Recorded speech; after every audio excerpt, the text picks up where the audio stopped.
In this video, I will answer the 15 most common weighted dip programming questions: frequency, sets, reps, failure, progression, deload, and how to combine weighted dips with other upper body movements such as bench press, pull-ups without wrecking your elbows and shoulders. There are 3 rules that solve 80% of your dip programming, and we're gonna talk about each one of these anchors.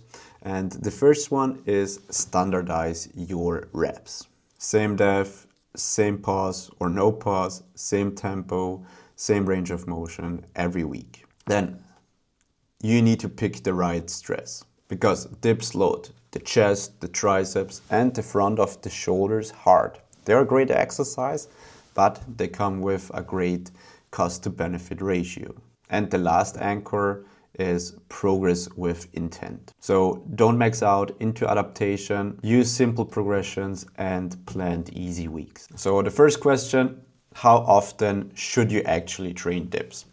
If you're just getting started, so if you're a beginner, 1 to 2 times per week will be totally sufficient. I'm not the big advocate of doing a higher frequency or lots of volume on a movement pattern where we are not good at yet, because it will just reinforce bad patterns. So before you increase the frequency, always ensure you have a good standard, and only then try to increase the frequency, the intensity, the volume, because otherwise you will just reinforce more compensatory patterns. If you're an intermediate, you can train it up to 2 to 3 times, but more so on the lower end, more so 2 times per week. And in this case, I would use a heavier session where we actually focus on getting stronger, and a second higher rep session to accumulate more volume to get more practice with the movement pattern. In advanced cases or in terms of competitive athletes, it could also make sense to increase the frequency up to 2 to 4 times in some cases, but for most 2 to 3 times will be totally sufficient. 3 to 4 times is only something I'd be using for someone who is not as tall, so basically our small female lifters, because they do not have as much muscle mass. Due to the lower amount of muscle mass they have, they recover faster and can do heavier lifts more often throughout the week in comparison to our big hitters. Our big hitters with a lot of muscle mass, they move a lot more load, so the overall damage that they're doing is a lot higher, and therefore obviously the damage needs longer to recover from. So heavy hitter, definitely a lower frequency. A small female lifter might have a higher frequency. And as a rule of thumb, if your performance drops on a session-to-session basis, you're probably doing too much volume or running too high of a frequency. In most cases, why we are not making progress is a lack of recovery, right? So if your recovery abilities aren't where they need to be to progress your dip, then this should be your first instance or your first thing to work on instead of adjusting your dips. The next question, is the dip a main press or an accessory? Well, the answer is it depends. If you are a street lifting athlete, weighted calisthenics athlete, then the dip is your main press exercise, right? If you're a lifestyle athlete and you don't have any competitive goals, then you can use the dip as an accessory assistance exercise for your bench press, overhead press, to ensure you're working in all ranges of shoulder flexion, or at least pressing in all angles of shoulder flexion. So if your goal is to actually get stronger with dips, then I'd recommend to treat it as a main lift rather than an accessory thrown in at the end of your workout. The next question, what is a good beginner rep range? If you're just getting started and you're a complete beginner, then I'd recommend to perform around 5 to 8 repetitions. That usually comes with enough practice, and for most, if they go beyond 8 reps, form starts to derail, starts to break down, and we'd like to keep quality high and the joints happy. If you are an early intermediate, then I'd recommend to mix different rep ranges. I'd recommend to work within the rep range of 3 to 5 reps and within the rep range of 6 to 10 reps. So in the lower rep ranges, we're getting stronger whilst accumulating more volume, more practical time with the movement in those higher rep ranges on that second session. You can obviously go beyond 8 reps. As I said before, the likelihood that the form breaks down after 8 reps is very, very common. So I usually do not go above 8 to 10 reps for my main lifts. It obviously depends on the purpose of the exercise, as we just discussed about before. The dip can be a main exercise or an assistance exercise. If we're doing it as an assistance exercise, obviously those higher rep sets won't be an issue. But if it's all about efficiency, getting stronger, then those lower rep ranges are likely where we can adhere to a better standard throughout. Now, the next question that I get asked very frequently is, how many sets per week should I do? If you are a total beginner, I recommend to start off with 6 to 10 sets per week. Also your back off sets included. You might think that's very little volume, but I can guarantee you that it will be totally sufficient for you. Because as I mentioned before, the biggest limiting factor for most will be recovery. If you cannot recover properly from the work that you're doing, and I suppose you also have a stressful life, then this definitely accounts to it, and your body doesn't differentiate whether that's training, external life stressors, and so on. So ensure you have as many recovery abilities as possible. Okay, so rest days are as important as training days. And if you're an intermediate, I'd recommend to aim for about 6 to 15 sets per week.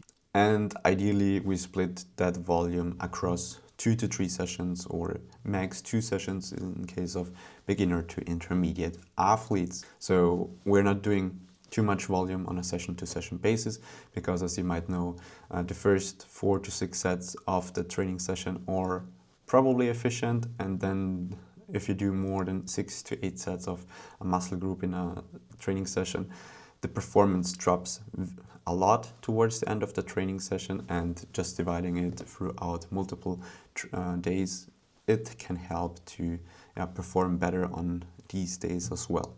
And if you feel like your elbows and shoulders tend to flare up with the prescribed volume, I'd always reduce volume first before decreasing frequency. How close to failure should you train when doing dips? And this is also the biggest problem that I see with dips. People tend to push too close to failure when doing them. And especially if you're a beginner, I recommend to stay more so on the sub-maximal side of things, so stay away from failure, especially as this is a main movement and you're just starting off improving your movement patterns. And I suppose as you're just started off with the movement, you're not very efficient in the movement pattern itself. And as we just talked about before, going too close to failure or doing a lift too often or with a lot of volume where we are not good at it, then we're just reinforcing compensatory patterns. And when we keep those movements more so sub-maximal, far away from failure, it's much easier to improve our technique and get more efficient over time. So in most cases, I'm referring to 3 to 4 reps in reserve with beginners. When we're talking about intermediates, we're talking about 2 to 3 reps in reserve. Obviously, there is a lot more nuance behind it, especially when we talk about programming throughout a training block, right? Then we might start off at the higher RIR and taper down. But what you just heard of me could be the same RP throughout a training block or the end goal. So you could even start dips off lighter in a training block. And it highly depends what kind of stimulus the athlete needs, right? Remember what we just talked about, lightweight lifter and heavy hitters, because they have different demands. And in some cases, we could even go closer to failure, especially with more experienced intermediates. It is okay to push for an RAR 0 to 1. Obviously, not every week. If you do that, then you're definitely reinforcing more problems rather than improvements with your dip patterns. And yeah, so key takeaway, try to keep your reps as clean as possible, especially if you are just starting out your training journey. The next question that I get asked very frequently is whether you should train heavy year-round or cycle through different phases. Cycling through different phases, the typical periodization model, going from accumulation to intensification to peaking, or other systems where you just train your main movements year-round, and also for hypertrophy, endurance and stuff. And personally, I'm not a big fan of cycling through different phases, especially as I tend to work primarily with streetlifting athletes, and in streetlifting the goal is to display your strength, right? And as a streetlifting athlete, your goals should be to be able to display strength year-round. So if the goal is to perform 1 rep maxes, why would you perform cycles that are so unspecific, right? The goal is to do a single. Why the hell are you doing 4 sets of 10 or 4 sets of 8? That doesn't get you nowhere, okay? Especially if you then move into 4 sets of 6, 4 sets of 4. I know that you can adjust the volume to make up for the drop in repetitions, but the biggest issue that I have with those basic training systems is that you tend to lose the qualities as soon as you cycle through the phases, right? Because in the last phase, in the peaking block, you're not doing any volume anymore. And it might be that the volume is exactly what you need as an athlete. And what I do in my coaching is that I run a modern block periodization protocol with very little block-to-block changes. I call this the PR block system, because with my system we can actually hit PRs on a block-to-block basis by simply going through microscale changes. What does that mean, right? If I'm cycling from sets of 10 to 8 to 6 or from 8 to 5 to 3, the shift and workload and intensity is so huge on a block-to-block basis, and you don't really know what actually drives the adaptations, what actually doesn't drive the adaptations. And if you only change small things from block to block, you keep things controllable, repeatable, and measurable, right?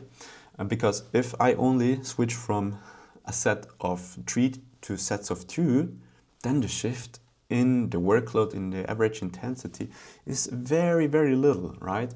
And as I said, you need to find something that works for the athlete. And each athlete needs to be able to display strength year-round if he's a streetlifting athlete, okay? And if that's the case, we need to ensure that we're training all qualities year-round. We need to train for hypertrophy, we need to keep ligaments and tendons healthy, and as I said, we need to be able to move those high loads, because a set of 8 reps won't be indicative of where my 1 rep max is right now. And then people wonder when they step onto the platform why they're not performing well, because they lost all the adaptations. Cool, but we are living in 2026, okay? So those old periodization models are derived from people who were primarily on steroids, okay? And that's how they that's why they actually worked, because steroids, what they do is they hold on to the muscle mass, they hold on to the adaptations. As a natural athlete, that's not the case, right? So if you taper the volume down in a peaking block, or as you move through those phases, you will just lose adaptations. So keep that in mind whenever you choose your periodization model going forward. And if you know how I work, and if you want to use my PR block system, then reach out for my one-on-one online coaching. The link is in the description down below. Another question that I get asked very frequently is whether you should add weight weekly or add reps, or both. And I want to give you 2 systems. The first system is a double progression model. That's a very simple progression. You cannot choose a rep range of 5 to 8 reps, and then you keep the same weight until you hit the top range of the prescribed reps, and then you add 1 to 2 kg. And the next system that we're going to use is a top and back of set approach. And this is usually great for intermediates.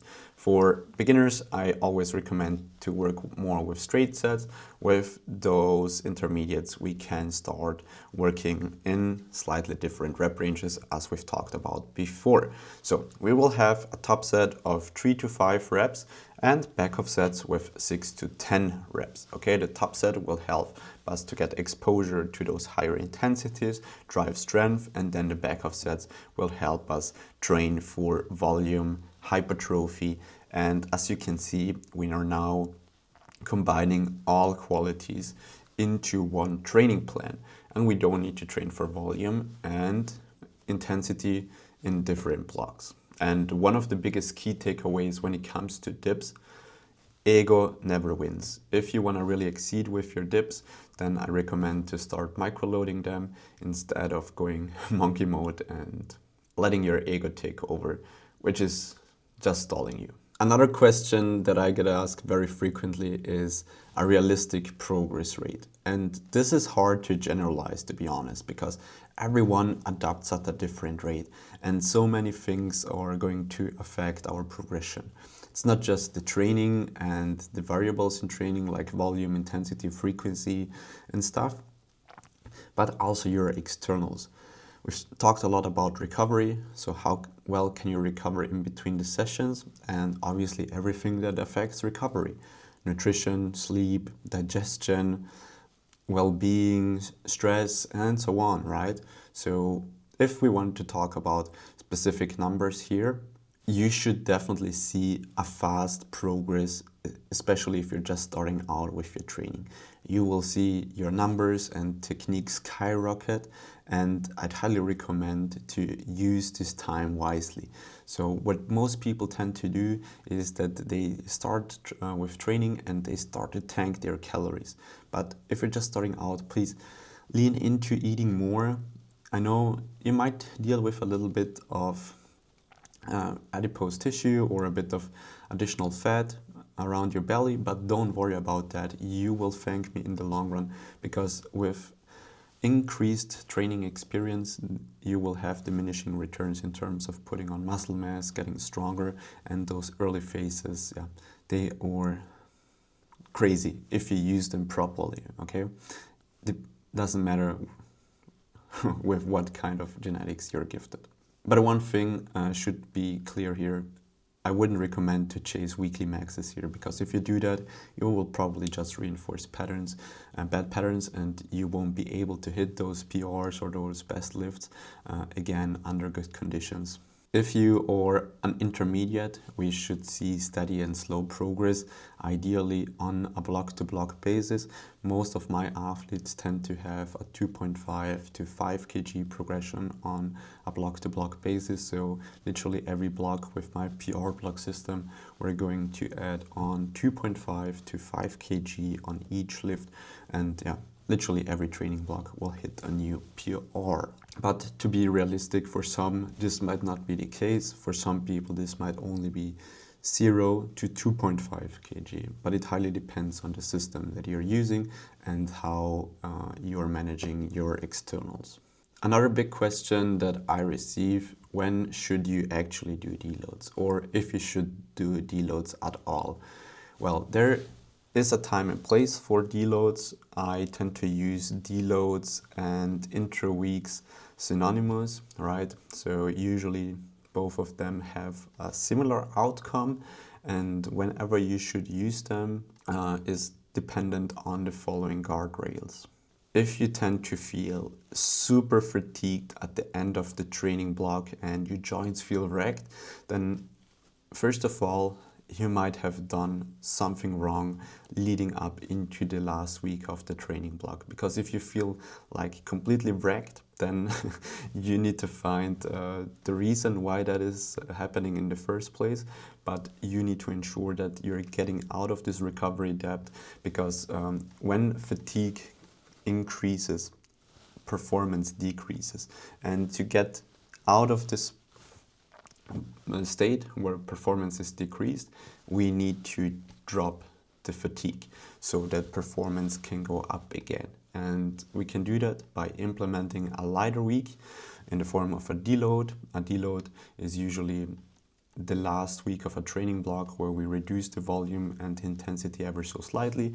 An intro week is basically a new training block and the first week of the training block, but with lower intensity and lower volume to ensure that we are dropping the fatigue accumulated over the previous weeks, so we can get into the state of supercompensation and let fitness increase again. Also some signs that fatigue is high is that your joints start to ache, in particular your wrist, elbows, shoulders, without even properly touching a weight or just hanging on the bar. And yeah, if your body just feels beaten up, then that's usually a sign that you're ready for a lighter week. And what I usually recommend during those lighter weeks is that you should cut down the volume by 30 to 40%, also reduce the intensity to about 3 to 4 reps in reserve, at least, for some even more.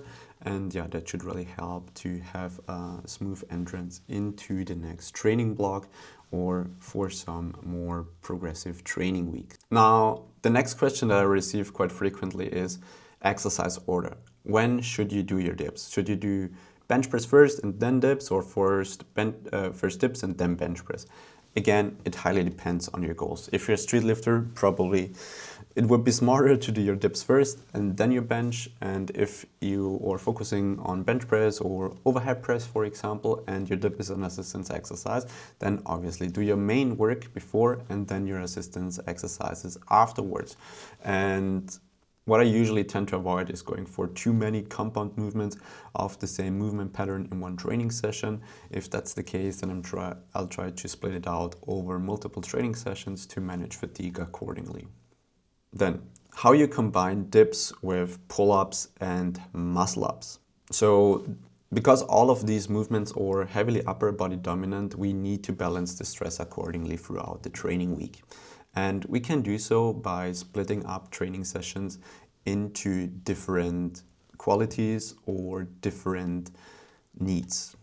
So if we're working with 2 upper body days, then we have 2 heavy upper body days. The first training day of the week, we will do heavy dip work and some moderate to light pull work. And in the next session, we're going to do some heavy pull work and some lighter dip work. And this way we can really balance the volume nicely throughout the week and ensure each day has a designated day where we can perform the lift fresh without being fatigued from any other movement beforehand. And as a good ballpark or reference, if you tend to feel your elbows or the shoulders because they tend to flare up, then I'd highly recommend to ensure you have enough recovery time between the training sessions, at least 48 hours up to 72 hours between the training sessions, so there is sufficient time to recover between them. Then let's talk about accessories that actually carry over into your dips. Yes, accessories might be detrimental to your dip progress, because if you want to get better at dips, do dips and don't do anything else. That's at least what other people would say out there. But I'm an advocate of ensuring we're training not just the movement pattern itself, because if we do that, we're very likely to get injured or similar things in the future, because we are working within a too specific scope of movement. When it comes to the accessories, we want to keep it super simple. And we just talk about muscles here.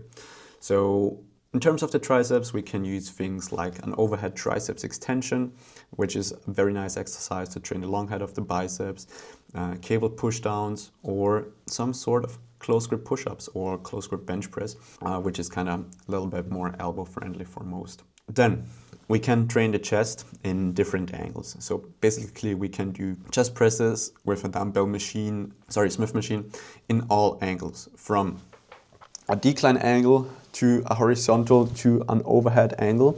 we should be covering all of them as we cycle through the different training blocks.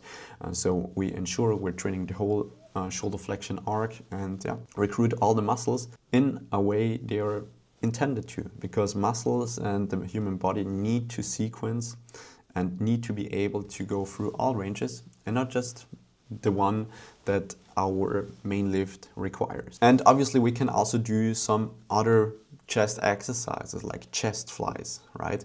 Doesn't need to be a press. And also with the chest flies, we can perform it in different angles. And then obviously we've got our shoulders, scabs, and those smaller muscles.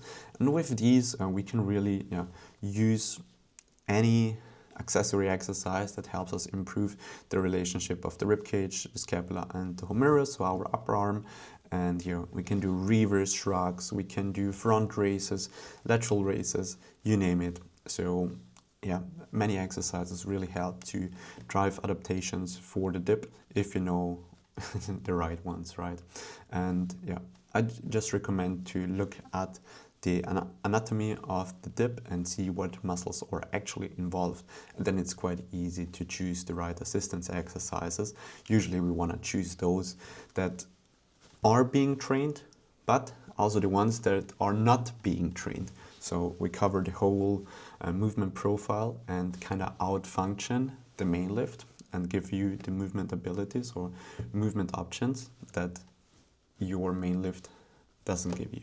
And there is one rule when it comes to accessories: they should support your recovery and not take away from it. So if you are burning your body down, then you're probably doing too much assistance volume. And the last question that we're going to cover today: do you need prehab work for your dips?